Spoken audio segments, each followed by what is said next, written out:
Hi, everybody. This is Mary Beth from Operation Parent, and we just wanted to welcome you, opening the doors to our webinar today. And I can see the numbers are building real quick. We have a really large registration for this event, so we're very excited. We just have a few minutes before the official start time. If you are new to our webinars, welcome. We're excited that you're here. And for those of you that have been here before and you're kind of getting an old hat at this, we appreciate you keep coming back and being part of this.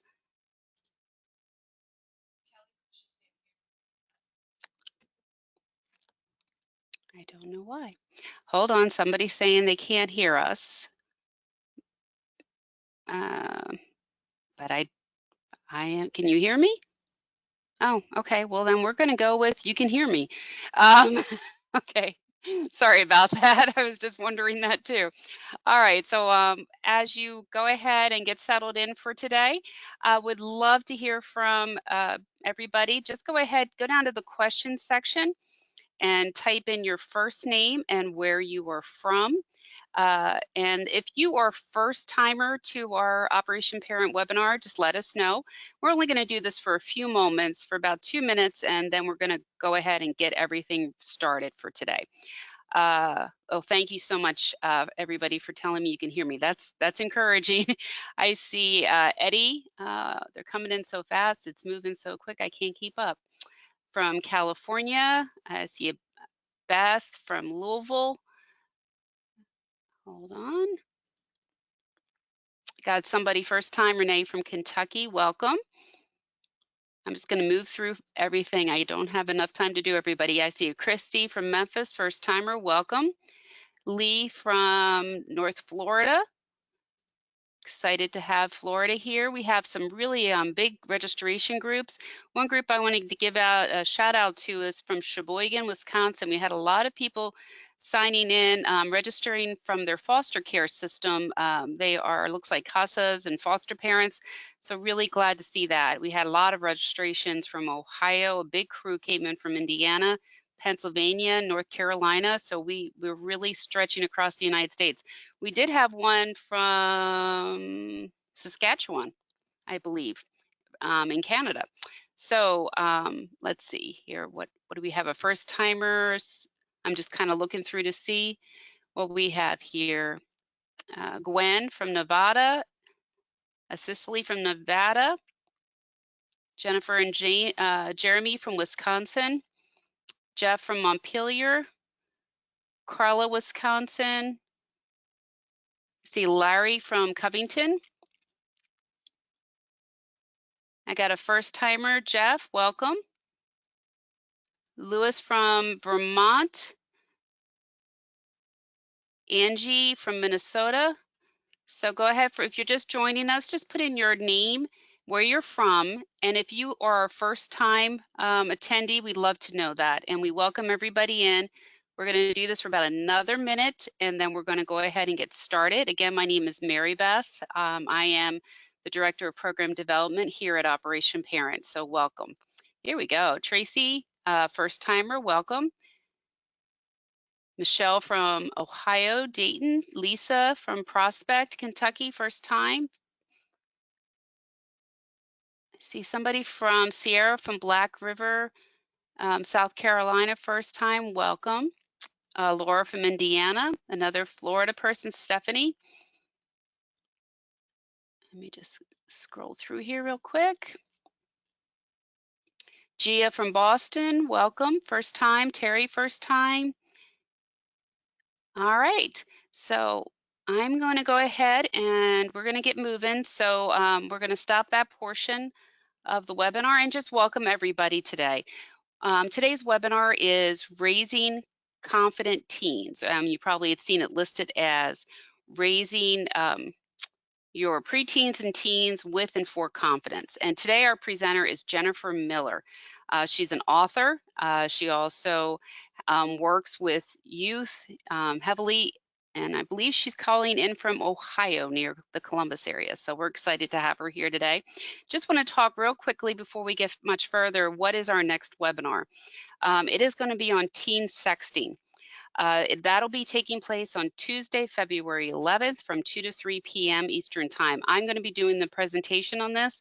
I'm out in the community regularly doing a lot of presentations, a lot on drugs, alcohol, but also social media and sexting, and talking to parents on what they need to know about the topic of sexting. So I hope you can join us, register, and always keep in mind, if you cannot attend, that's okay.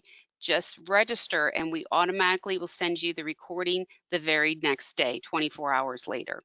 All right, with that, I'm going to open up the microphone and let Michelle, my coworker, to go ahead, and she's going to go over the technical side of the webinar. Good afternoon, everyone. As Mary Beth said, I'm Michelle Massey. I'm right in the middle of raising two strong, brilliant teen daughters myself. So for all the parents that are in the middle of that, we're going to learn together today. So I just want to take 1 minute and make sure you're familiar with how to use GoToWebinar with us today. First, on your webinar control panel, you will see an orange arrow. This arrow allows you to open and minimize the screen. For now, please click on that orange arrow and just make sure that you can view all the features. Many of you just utilize the question feature, which we will be using throughout the presentation today. So that's about halfway down the control panel if you haven't seen it yet. You're going to send both questions and comments there. There's 3 panels there. The top panel will show you any questions that you've already posted. And below that is another light blue panel where you can type your questions and you'll send them directly to me. We're going to have a couple of interactive points in the webinar today where we're going to ask you to respond to some questions, and that's the section that you'll go to and send your answers there. You can send us questions anytime during the webinar for Jennifer. We love questions. We highly encourage them. You don't have to wait until you're prompted to go ahead and send them in the queue. We may go over the 60-minute mark today with the question and answer segment that we have planned for you at the end.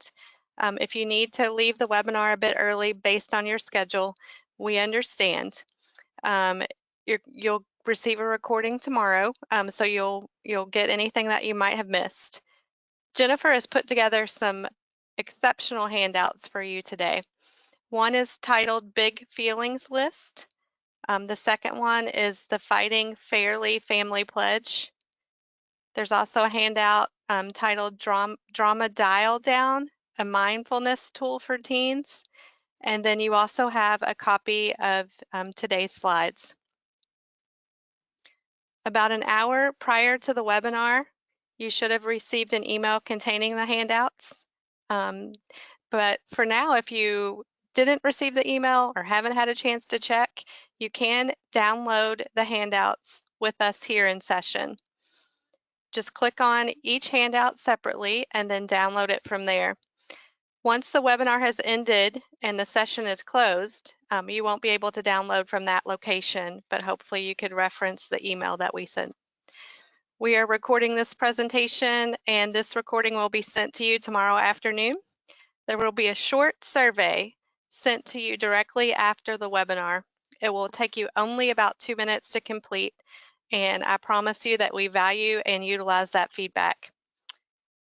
Now it is my distinct pleasure to turn this webinar over to Jennifer Miller, who, as Mary Beth had mentioned in the beginning, is founder and author of Confident Parents, Confident Kids organization, and she's also the author of a new book, Confident Parents, Confident Kids, raising emotional intelligence in ourselves and our kids from toddlers to teenagers.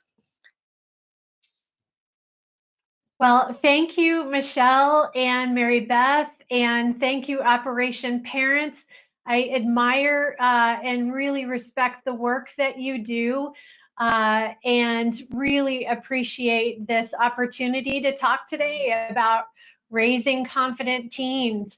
I, again, am Jennifer Miller. I have a 12-year-old myself, a son at home, And so I consider him my learning laboratory.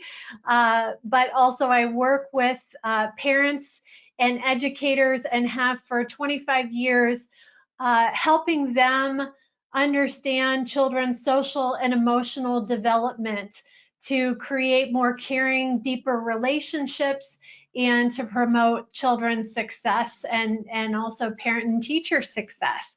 So I'm excited about our conversation today, and we're going to make it as practical and as useful for you as possible. So here we go. Talking about confidence.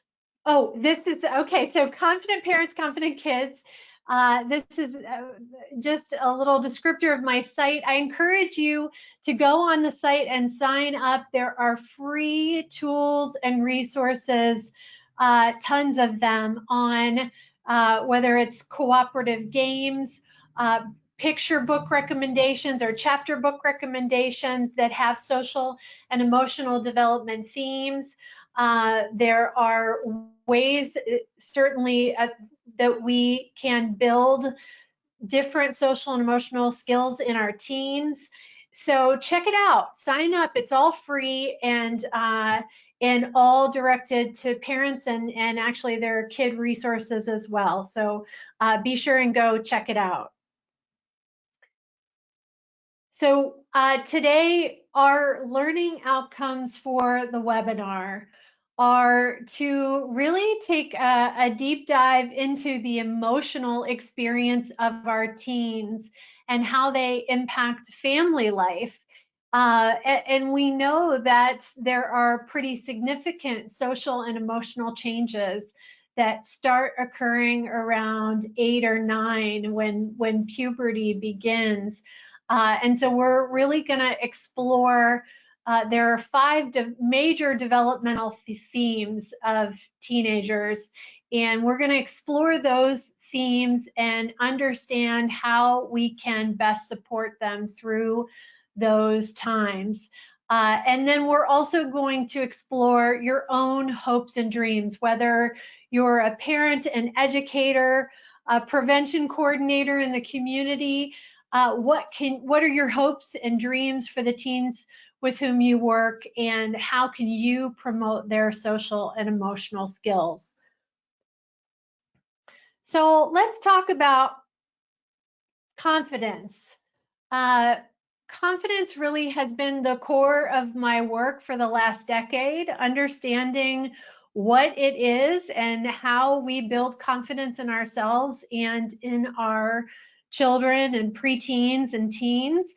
And after much study, both with children and with parents, really it comes down to a couple of things. One is our belief, our deep belief that all family members are learning and developing. So the more we learn about our teenagers' development, the more responsive we can be to helping them through the ups and downs of particularly the emotional changes that happen through the teenage years.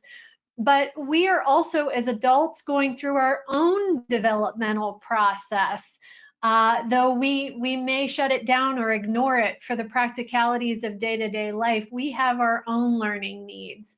And so how can we really give each other some grace in family life and some space to say, where are we in our learning process and how can we support one another through it, understanding that we're going to get frustrated, we're going to make mistakes as a necessary part of the learning process. And then we become more confident when we become more emotionally competent.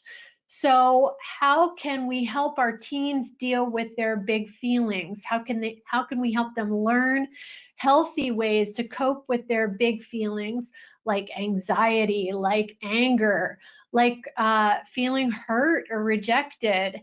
And then how do we deal with our own big feelings when we're feeling impatient and frustrated? when we're at the end of the day and the end of our rope and our teen is pushing our every button. So learning to deal with our own big feelings is really a twofer, because we model the healthy responses we want our teens to learn.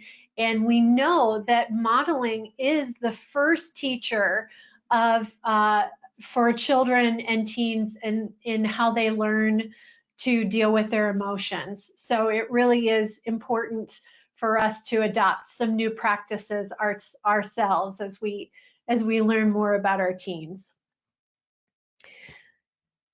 So I'd like to ask you to take a step back and think about what your hopes and dreams for the teens you're raising or the teens you're working with or educating. What are those hopes and dreams? And I'd love for you to put some of those just quick words or phrases into the question and answer box and get a sense from you of what your hopes and dreams are, kind of big picture. If you were at your teen's high school graduation and a teacher stood up and raised a glass and said, "I have to tell you about your son or daughter.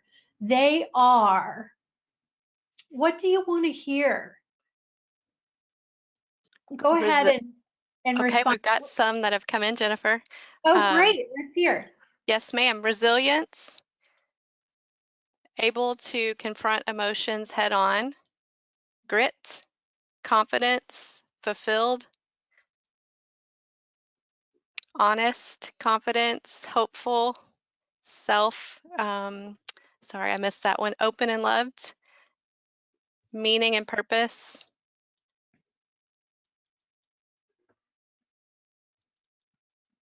Kind, caring, hardworking. Confident. Reasonable, respectful. Persevere. Great choice makers. A role model and recognizing their mental health status. Be kind, be godly.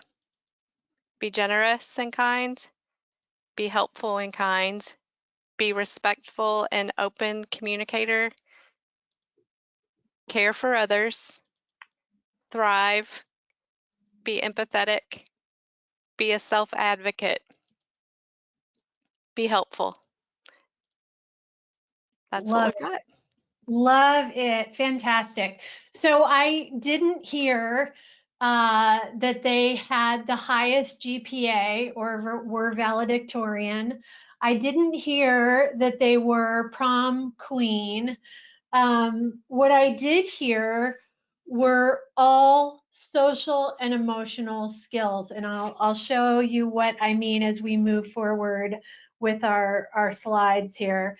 I went ahead and I did some research and asked parents this question. I asked 100 parents this question: what are your hopes for your children?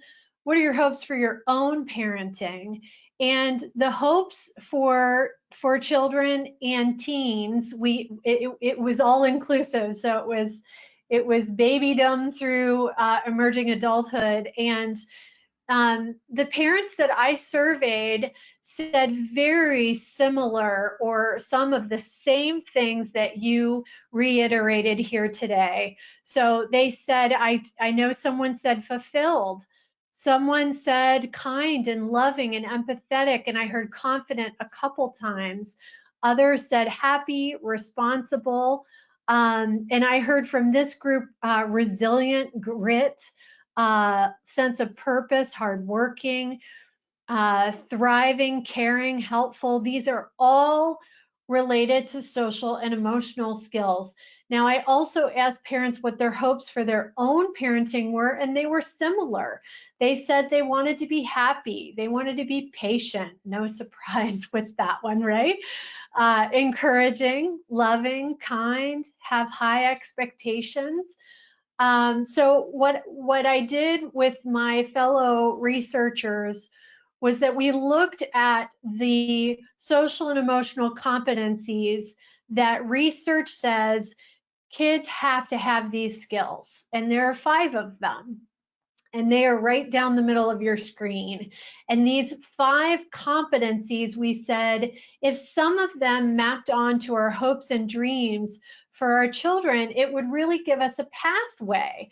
We'd have a really clear understanding of the little many ways that we could promote these skills in our children, because there's a great research base in schools of how teachers promote self-awareness, how they can promote self-management, how they can create social awareness, how they can teach relationship skills, and how they can teach responsible decision making. These are the 5 social and emotional competencies that will create success in school, in life now, and for our children's future. And what we found is that there is a direct relationship between all of the hopes that were articulated for children and for parenting and these social and emotional skills. So as we go throughout our webinar, you will see that as we talk about teen development and understand what they're going through, we can look at these. Instead of looking at them as challenges, we can look at them as opportunities to build these critical skills for success in life.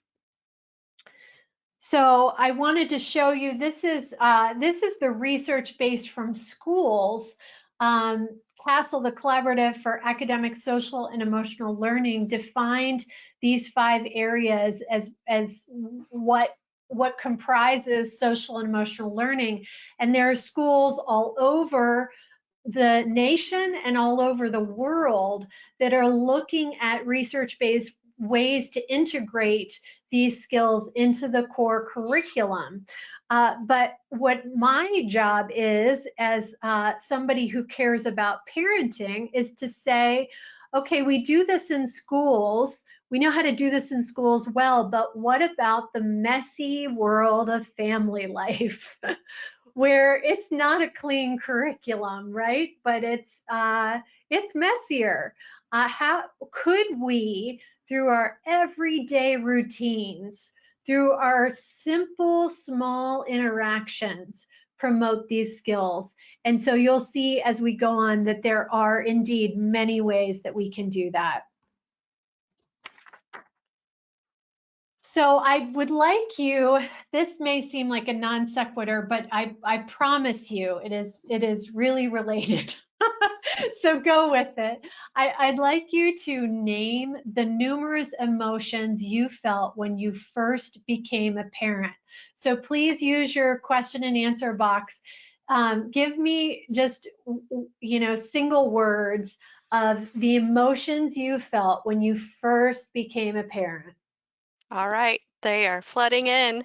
Yay! Overwhelmed, overjoyed, happy, thankful, insecure, excited, overwhelmed, lost, scared, loved, proud, terror, Yeah. responsible, wowed, fear, rich, scared, exhausted, surprised, clueless, blessed, overwhelmed, on top of the world, hopeful, vulnerable, amazed, excited, unprepared, and a sense of purpose. So that's what we've got. Amen. Those are fabulous. Yes, I agree. I felt that way too. Absolutely. Okay, well, if we can hop forward, so some of the words that you used are reflected here. Actually, I think I heard most of these words or some iteration of these words. This was just my quick brainstorm of what I felt when I first became a parent. What I'd like you to do with this list of really big feelings, right? Scared, amazed, daunted, sleep deprived. I heard somebody say exhausted. Absolutely. Overjoyed, anxiety ridden, overwhelmed. I heard that several times. Yes, yes, yes. What if we put instead of the header of new parents on this feeling list, what if we put the word teen?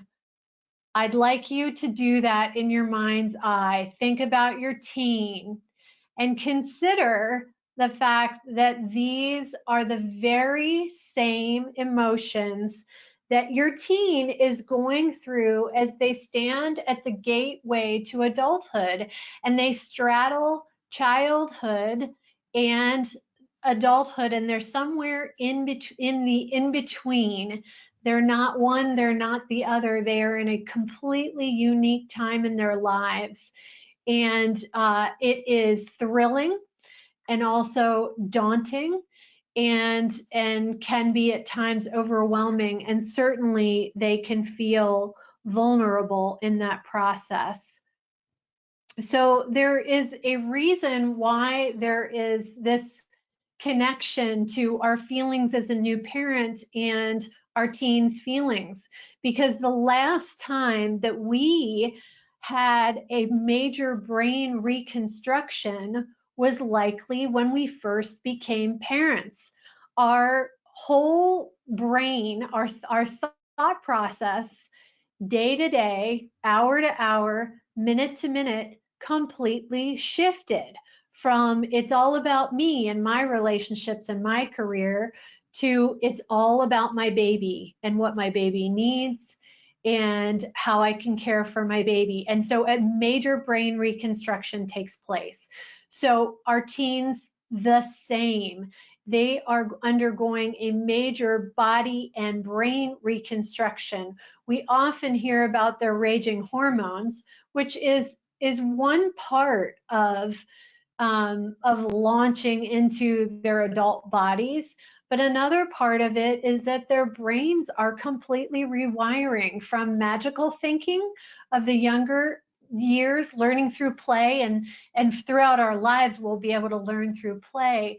But they're really moving to their frontal cortex, their thinking, so that they can think more logically and more rationally, which is required of the adult years. But as we know, it takes until their mid to sometimes late 20s for that full logic to come online. And so we see that in their decision making at times, and much to our chagrin, right? So so they are at a time that is thrilling and frightening because of all these many changes. So let's launch into the developmental themes. We're going to talk about 5 developmental themes. These are related to how they see themselves socially and what they're going through emotionally. So the first theme I wanted to talk to you about is identity. There is a complete reformation of their identity. Whereas in younger years, you defined who they were. They listened to you, they listened to their teachers, their coaches to figure out who they were. But now they're saying, who am I? And they're honestly trying to figure it out for themselves, and then using their peers and social comparison as a barometer. But this is a time, because they're reforming their identity, where they're feeling very vulnerable. They sense the butterfly that is to come, but they are really cocooning. So teens need their privacy. They may need time in their room, and we don't need to fear that they're plotting the overthrow of the government. We don't need to fear that they're necessarily in their room doing destructive things, but maybe they're just licking their wounds from trying to talk to a crush in the hallway. Teens really do need more alone time, and they need more privacy. They need more time with their friends to socialize. And so how can we give them that space within the boundaries that we need to live within our household rules, and also in the comfort and safety of our loving connection. So one thing that helps them in this stage because they are feeling vulnerable and because their emotions can be more up and down because of that vulnerability. They really need a feelings vocabulary. They need to feel seen and heard by you. And when they're seen and heard, they need to feel really understood. So how can you begin to use more feelings words when they're speaking to you, when they're passing through the room, when they're ready to talk and receptive to your feedback? So, if you see a furrowed brow, ask. It looks like you're worried. Are you okay? What's happening? What's going on for you? So the more that we can help them recognize their feelings and label their feelings.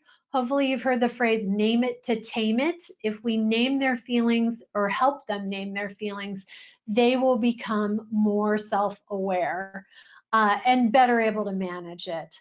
I also encourage you to think about how you can point them to a sense of purpose. In reforming their identity, they're asking those fundamental questions. So how can you ask them about what do you think you're here for? What are your deepest interests? And how do they align with your choices? Who do you admire in the world? And how can your choices today align with those people that you admire and the qualities that you admire? And I wanted to point out there is a purposechallenge.org site online where teens can actually go on and there are these questions that prompt their thinking on a sense of purpose. I think it's really important to begin talking to teens about that issue. All right, let's move on to the second developmental theme, which is social awareness. Interestingly, there's lots of talk about the rise in anxiety among teens, and indeed, the statistics go something like 1 in 3 teens will have significant anxiety. What I want to tell you is that we know from the social sciences that as social awareness increases, so too does social anxiety. This process is normal. Teens will awaken to and try to understand the peers around them. And when they do that, they will begin to feel like they're in a spotlight, like everybody's looking at me, and they'll feel self-conscious because we're not born mind readers. They're working on empathy, but we can't know other people's thoughts and feelings. And in fact, it takes a lot of practice for us to really be able to predict other people's thoughts and feelings. So they're working on it. But sometimes we have to help them reframe. If Susie looked at Fred in the hallway with a snide glance, it could be that Fred was just having a bad day. It could have nothing to do with Susie. So how can we help validate their feelings, but then also ask good questions to make sure that they're reading the social cues accurately? Our teens, because of this social anxiety, really need healthy coping strategies. So I encourage parents and educators of teens to think about how can you brainstorm a list together of just simple ways you can feel better, and make sure that some of the coping strategies on the list include things that can be done at school, maybe when other friends are looking on. We know we can take deep breaths. Getting fresh air can really help return to a state of calm. Maybe tensing the muscles in our body and letting them go can help us return to a state of calm. Maybe putting our hand on our heart and feeling our heartbeat. Maybe your son or daughter likes to draw and that helps, or likes to fidget or feel a stress ball. But what are some coping strategies that are healthy, and how can you think through those with your teen so that they have them at the ready? I also encourage the other tool that I will note is the emotional safety plan. I encourage parents and educators to think about, what is my own plan when I am taken over by emotion? Where will I go? What will I say? How will I calm down? And how can I help my teen proactively think through their plan? You know it's going to happen. You know your teen is going to get taken over by emotion. And instead of slamming doors or instead of yelling, if you have talked about a plan and normalize it, like I lose it too. We all lose it. So then what's our plan when we feel really bad and we don't want to say something we are going to regret? How can we prepare and talk about that and know what we're going to do and say so that we're ready and we're able to feel better and then come back to the relationship? Okay, zooming forward, let's talk about the third developmental theme, which is, oh, I'm sorry, we'll go back. Go back, Mary Beth. The one before this was just about taking care of our own mindfulness as we raise teens. The idea is that emotion is contagious. Anxiety is contagious. If we're really anxious around our teens, they're going to feel it and they're going to take it on.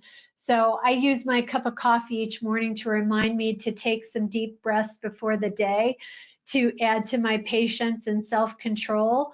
I ask you the question, how do you add to your patience and self-control? What do you do each day that helps you be a better parent by being more mindful, maybe by taking some deep breaths, maybe by getting some fresh air exercise? But it's a really important question. Okay, so let's zoom forward to exploring relationships, which is the third developmental theme. Certainly our teens are figuring out friendships at this time, and they're also exploring romantic relationships. And you better bet that they're looking around at their peers and saying, I'm not like them, and feeling awkward about it. So either I'm dating and my friends aren't dating and it's embarrassing, or I'm not dating and my friends are dating and it's embarrassing, right? So our teens are just in that awkward period of trying to figure out what do relationships look like. There was a really fascinating study by Harvard Making Caring Common Project, and I wish every teen parent knew about this study, because I think we would do things a little bit differently if we did. They interviewed 20-somethings and they said, what's the one thing that your parents didn't talk to you about in the teenage years that you wish they had? Such a simple question, right? And these 20-somethings said, we really needed to hear more about relationships, not the fearful sex talk, not STDs, but we wanted to hear about, how do you initiate a conversation with a crush? How do you hold hands? How do you ask a person on a first date? What do you say on the phone when it's so awkward and you have nothing to talk about? These are the questions that riddle our teens, and yet they feel really uncomfortable about talking to them. So how can you make it okay by giggling and sharing your own awkward stories and being ready when they're ready, ready to listen when they're ready to talk about the subtle nuances, right, of exploring romantic relationships. Okay, let's talk about the fourth developmental theme, which is, of course, this is kind of a hallmark of the teen years. We think of this right away when we think of teenagers, because I think it's one of our biggest worries, that teens are more impulsive, that they're risk-oriented. Well, in fact, researchers have found that teens do not think the same that we do. they do not think in terms of risk. They think in terms of reward. What will give them the happy hormone reward that that comes with thrill seeking? So fortunately in our lives, there are plenty of healthy risk-taking opportunities if we offer them up and allow our teens to participate in them. For example, participating in the arts, getting on stage, doing a musical, or participating in student council, taking a leadership role, or trying out a new sport, trying out painting or drawing. All these are healthy risks. And also, how can we think about creating safe spaces where teens can hang out? It's amazing when you actually look at or think about my son. I tend to call it playing together from the earlier years, and he's been correcting me, Mom, it is hanging out. We don't play anymore. So how do you create healthy environments where teens can hang out and just be teens? Do you have a great basement where parents are in the house, but they're not hovering, and there are snacks available and teens can watch movies and goof off and play games and be together? What happens when there aren't safe spaces for hanging out and there aren't healthy risk-taking opportunities is that teens find risk-taking opportunities, and sometimes they aren't healthy and they aren't what we want them to explore. So how can we take a proactive approach at providing those opportunities so that they really are able to explore the important risks of the teen years, like setting goals and achieving them, like exploring new friendships and deepening friendships, those kinds of really important things. The tool for this one is using logical consequences. And I know you were, Mary Beth, you were right on target. Move on to that slide. That's great. Most of us were raised on this seesaw of authoritarian parenting or permissive parenting, where we were either punished, scolded, or shamed for mistakes that we made, for poor choices that we made, or our parents ignored us or looked the other way. But interestingly, in the research, neither one of those promotes social and emotional skills. But yet, we know that every single parenting challenge has the potential opportunity to build social and emotional skills in our teens. So what does it take? Well, it takes a thoughtful parent. It takes a parent who's going to think through the situation with their teens and guide them to repair harm. If a parent grounds a teen for every single thing they do, then how is the teen going to draw the line between cause and effect?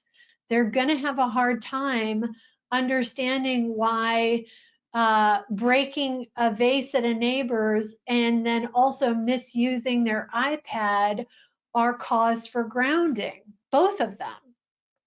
But if we think through instead how to repair harm, well, they did break a vase at a neighbor's, and not only is there a broken vase, but there's also a harmed relationship. And that's hard for adults to navigate versus more or less teens. So how can we guide them? How can we ask good questions about, first of all, how can we figure out how to replace or mend the vase? But then also, what are ways that we can mend the relationship? And we have to follow through with them. We have to help them. It takes great courage to apologize to a neighbor. So maybe we just need to stand next to them. And while they take that responsible decision-making step. But repairing harm really is the process of helping our children learn a sense of responsibility and how to repair harm when they've caused it. So let's talk about the last final developmental milestone or theme, which is dissonance. And I'm sure that you feel this, there is plenty of external conflict that comes out in family life with teens, but really important to realize that often the external conflict is coming directly from the internal conflict that our teen feels. They're struggling between independence and dependence. They want to be independent and out of the house and being with their friends, but they also know they aren't ready. They really need you. They feel vulnerable at times and invincible at times. They want to be with their friends, but then sometimes they really need their family. So they have all these kind of internal conflicts that they're dealing with. So again, those healthy coping strategies really make a huge difference. And also, I'm giving you a tool today called the Fighting Fairly Family Pledge. And what it does is you sit down with your family and you say, here are some things that we're going to agree not to do when we're upset with one another or arguing or in the midst of a power struggle. And there are 6 things that were found in research to be really destructive, like criticizing, like blaming. And then there are 5 things that we can do that are constructive, that build our relationships and see us through the conflict, like owning our own role in the problem, like owning our own feelings. So that pledge is a really quick way to look at what you can agree to as a family, and there's a place for you to sign, all family members to sign. I think it's an outstanding way to agree with family members and keep each other safe when conflict arises. So we're getting to the end of our time here. We're getting around to Q&A. Mary Beth, tell me, we've got maybe a couple more slides left. Should I pursue? Oh, yes. Okay, Yeah, go you're good. for it. You're good. Okay. Go for it. Okay, great. Well, we do come up with plenty of power struggles in the teen years. Things, basic routines like sleep, nutrition, screen time can all of a sudden become a big issue because our teens are asserting independence, they're pushing boundaries, they're testing limits, and sometimes feel entitled. And so I really encourage you to think about how you can become informed about your rules and boundaries together. In other words, if sleep is at issue and your teen is pushing you and you know that they're not getting enough sleep, how can you research the science the sleep requirements by age? It's online. How can you research that together? Not you as the parent saying, this is what science tells us 15-year-olds need for sleep. No, how can you research it together so that you co-create boundaries or rules that are reasonable with the intent that we all want to be healthy in this family. So how can we learn together how we're, the ways in which we can be sure we are creating healthy routines. Same with screen time and nutrition as well. And then, how can we not sweat the small stuff? If they want to mousse their hair up a couple inches in the sky and try on a different look, we might not need to comment on that. We might, let that one slide. But the really important stuff, the things that contribute to their health and safety, those are the things that we really need to become informed together on and be clear together on boundaries. I wanted to just bring this up as we talk about conflict, I think it is really critical for everyone who is a parent or educator of children to understand that when our amygdala, that pink little wormy squiggly thing in the brain, that is our primal brain, the part of our brain that developed first, when we are in fight, flight, or freeze mode, that part of the brain takes over. There's a chemical that washes over the rest of our brain, our language, our logic, our creativity, and literally isolates the amygdala so that our thinking options are only fight, flight, or freeze. And that serves a really wonderful survival function when we're faced with a tiger in the forest. But it may not pose the best thinking options when we're faced with our teenager who's pressing our buttons. So again, having a plan for what we will say when we get utterly beyond frustrated or overwhelmed by the button pushing. What will we say? And we better keep it short and it better be memorable. Like, I need a minute, something like that. And then what will we do? Where will we go? Will we sit down? Will we take 10 deep breaths? Will we close our eyes? Will we wait to say anything until we can regain our sense of calm? I think we feel like we have to be immediately responsive to the child in front of us. But if we are emotionally hijacked, it is better, always better, to take the time to calm down instead of saying or doing something that we'll regret later. So I think this is really fundamental to being an emotionally intelligent parent or educator of teens. And finally, our teens, yes, they're engaged in the push me, pull you. Yes, they're embarrassed if we hug them in public, perhaps. But our teens need and still require an intimate sense of connection with us, with their family members. So how can you regularly express your love with your teens, even though they're pushing you away, knowing that it's part of their developmental imperative to push you away?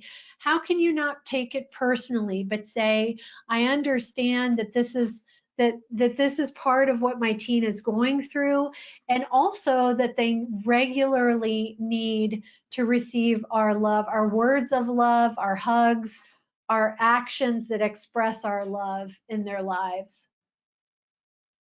All right, thank you. I do want to just give you a moment to talk about your book, if you would. Yeah, great. So I've just released Confident Parents, Confident Kids, the book. There is an age by stage guide from birth through 18 to help you understand and take a deep dive into your child's social and emotional development. So you can learn about what they're going through, and also there are very specific strategies to help you, just as we've talked about today, understand how you can promote their emotional intelligence at each age and stage. And then there's also a section specifically on us as parents and how we deal with our own big feelings in emotionally intelligent ways. When I asked a group of parents in Central Ohio, what parenting book would you pick off the shelf and read? What would it be about? They said big feelings, both our own and our children's. And so that's what I really focused on. And I tried to make it as practical and as useful as possible. So it's on Amazon and Barnes and Noble and Books A Million. Check it out. All right, great, thank you. We're just going to go through a few slides here in relationship to Operation Parent, and that way we have a few moments for everybody to put their questions in, and then once we're done those slides, we're going to come back to the questions. So for those of you who are new to Operation Parent, please follow us on social media. We are on Twitter, Instagram, and Facebook. You can also sign up for our e-newsletter that comes out quarterly. You can sign up, I believe, at our homepage of our website, and our website is operationparent.org, operationparent.org. We do sell, and we have been working on parent handbooks since the very beginning of Operation Parent. We have a middle and high school parent handbook that we are currently working on, our 8th edition. They are available online for purchase, and you can purchase our English and Christian editions there online. We also have an elementary version for parents who have kiddos in K through 5 or K through 4, because quite honestly, some of the topics that are in our middle and high school, you're probably going to need to start talking a little bit sooner on those topics. But just FYI, the K through the high school, middle school, high school has over 40 topics related to raising teens and preteens in today's culture. So things to the digital world, emotional health, mental health, dating violence, drugs, alcohol, gives you a lot of information, things to talk about, and resources. Again, just a reminder of our next webinar is on teen sexting. And with that, we're going to come back to the questions. And I think we got a few more in here. Hold on. So somebody's saying that the dial down PDF is not working. If you check your email, it is also attached there. So if you registered before 1:45 today, you would have received an email that had all the handouts, and you can get them from there. Otherwise, if you just email me tomorrow, if you weren't able to find it or get it, and I will send it to you. My email is marybeth@operationparent.org. Okay, Jennifer, is it better to initiate, try to talk to your teen to find out what's on their mind, or wait for them to come to you? Great question. That's such a great question. I don't think there's a right answer to that question, as so many questions have many gray areas. But I would say, especially if it's a sensitive issue, I think teens sniff out if we have an agenda. So if you have an outcome in mind with your question, it probably isn't going to go over well. But if you open up the conversation with a true exploration in mind, that you don't have agenda or outcomes that you're attached to, you are more likely to, like a thought experiment, you're more likely to get engagement. And then I also think, car rides are magical when we're not eyeball to eyeball for teens. It kind of takes, because they're feeling so vulnerable, it kind of takes away the pressure. Like the dinner table's so tough because you're just looking at them, and the focus is on them. And so or just like hanging on the floor in their room, sometimes just going in their environment and hanging out like other teens would do, and just seeing what crops up, or listening to music together. Another time that I find is really magical is bedtime, because they don't want to go to sleep. So all of a sudden they want to wax philosophical, right? So that's a perfect time. Pillow talk is a perfect time to learn their deepest thoughts. I think it is a combination of being ready to listen when they're ready to talk, but also finding those moments that are non-threatening. Yeah, I love those. I know it's harder when the kids start driving, and I have a son who's a senior in high school, and I've noticed if he shows up in the bedroom on the floor, that's a great time because Oh yeah, it's yeah, just kind of like, okay, you're here. Okay, this is good. So, but right. it's trying to find, and it's really not easy sometimes. Yeah. Uh, And speaking of driving, we had a guest ask about any recommendations for the risky drug and alcohol use and how to get them to really understand the driving under the influence. Well, that's a huge question, and I think uh, first of all, I would say I believe Operation Parent provides lots of mhm. tools around this issue. Am I right? Yes, we do. Mm-hmm. We Yeah, do. you sure do. Okay, so that might be worth following up on. But I will say that our teens really need to understand our values around alcohol and drugs. They need to hear about what our values are, and they need to see our values in action. So, in other words, that one issue that I learned about by doing a drug and alcohol prevention project was that it's very common in families to offer sips of alcohol to teens, maybe to get them accustomed or they're around the house and no big deal. But what that says to a teen is that our value is that underage drinking is okay. Mm. Yep. So, what are the values in your family?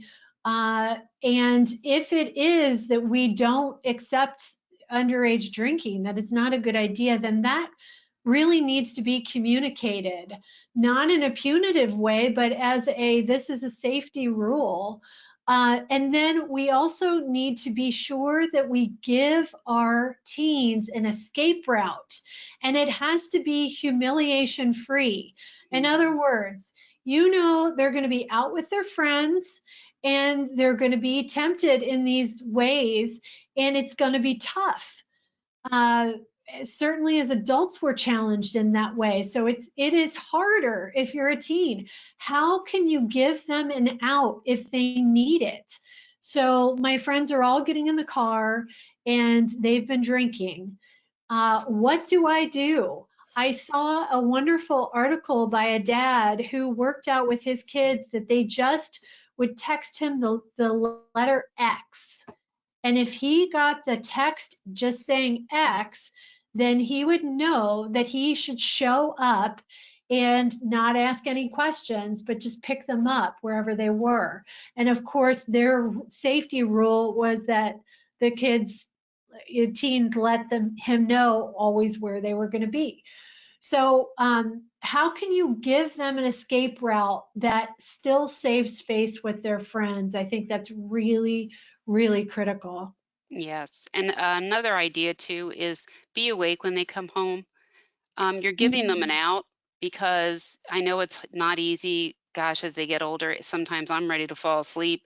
But if you are awake when they come home and they know you will be awake, and it's not that they come right in and head upstairs or go to their bedroom, they have to sit with you.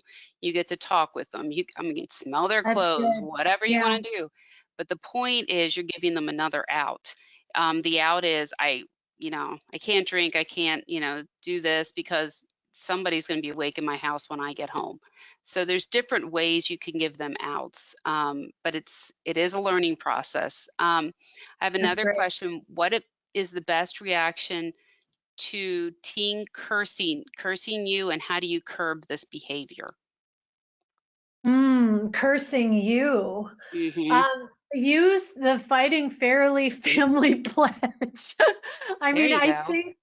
I think the issue at hand is that using disrespectful language with one another is just not acceptable in family life. We know it whittles away at trust. It's destructive of relationships because you're criticizing character.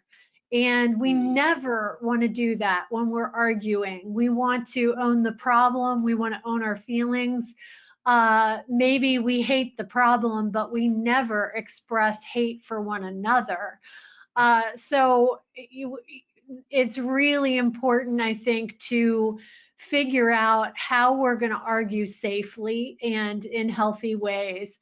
So please download that pledge, check it out, and then the great thing about it is that you can have a cooperative conversation. Sometime when you're not upset, but everybody's calm, and you can talk about it and say, we really need a plan for this. And the trick is we have to model it. We can't criticize ourselves as adults and then expect our kids won't criticize. So all the way around, it's really important that we stick to these clear boundaries about what creates healthy arguing and what creates destructive arguing. Great ideas. What happens when a 13-year-old has the preconceived notion that we, the parents, are favoring our 11-year-old son over her? He does help around a lot more, so we tend to overlook some of his mistakes, but still we do call him out when needed. But how do we get across to her when she thinks we are out to get her? Well, that's interesting. I Yeah. think it is really tough with siblings. The equity thing can be really tough. I would do your own kind of adult audit of how often do we point out her assets? How often do Mm, we recognize her strengths? How often do we call out her contributions to our family life, even though we know they're different from our son? And maybe she doesn't make her bed like he does, but maybe she contributes. Maybe we all laugh when she is around. And maybe we take that for granted, but that's a huge contribution to family life, right? So, right. how can we really recognize the assets and be sure that we're calling them out so that when we get accused of unfairness, we have a better sense of we're creating this trusting relationship, and she's more likely to feel seen and appreciated, and maybe less likely to say that things are unfair. That's a great ideas. Mhm. One thing, is this book going to be available on audio? Do you know? Yes. Yes, Okay. it's on Audible, and I think that with a trial of Audible, you get it free. Oh, So wonderful. check it out on Amazon. There's a Kindle version and an Audible version. Also, can you either send to me or share the link to the Harvard article you were mentioning? Oh, sure. Yeah, it's wonderful. Okay. I'm happy to do that. Okay, why don't you send it to me or to Michelle today or tomorrow, and we will go ahead and share that with everyone that registered. Great. Sounds Okay? good. Yep. And then I do have a question about the recording. Everyone will get a copy of the recording tomorrow. There'll be a follow-up email that'll come out tomorrow around 3 o'clock in the afternoon. In that email, you will have a link to the recording as well as a link to our survey. So everyone will have that. Whether you attend live or not, you get the recording as long as you're registered. And it looks like that's the last question that I see, Michelle. I think we had just a great point that we'll finish on. Okay. A parent said, "Don't forget how great the car time is to connect." Yep. She said she has a teen foster daughter and who doesn't talk much, but then she got her in the car and she says, "Who are you?" They just talk and really cover a lot of ground when they're riding in the car. So that's a great reminder to use Yeah. that That time is a wisely. great reminder. That's great. Love it. All right. Well, we are done. And I just want to thank you for being here with us today and to our audience members for coming in today to the webinar. And as a reminder, we will send out the link to the Harvard article and just look for Jennifer's book on where books are sold and on Audible. And thank you, Michelle. Thanks for your help today. You And bet. Jennifer, thank you so, so much for everything. Nice work, What a Jennifer. treat. Thank you. I appreciate the opportunity. Thanks so much. All right, we're going to shut down the webinar now.